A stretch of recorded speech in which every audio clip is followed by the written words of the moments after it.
And in St. George, city leaders discussing a $500 million budget proposal. City leaders expecting the population and visitation to only keep going up. ABC4's Southern Utah correspondent Jordan Verdadero has those details.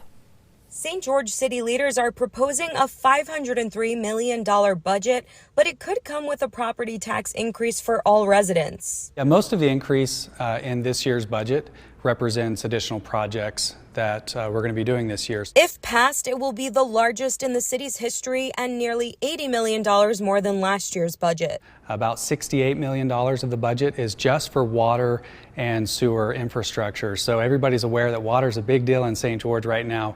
We need to be really proactive when it comes to protecting our water resources. St. George City Manager Adam Lenhard says nearly 40% of the total would go toward utilities and infrastructure, like their treatment plant and connecting all outdoor watering to secondary irrigation. And with all of the growth that's happening in southern Utah, there's a need to expand that treatment plant.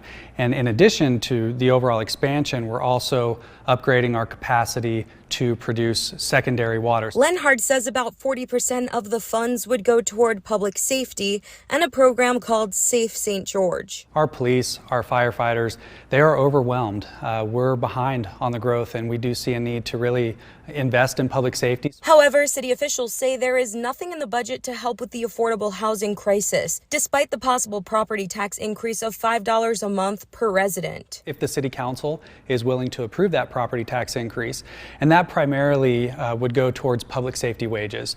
There's a public hearing to adopt the final budget on June 16th. Reporting in St. George, Jordan Verdadero, ABC4 News.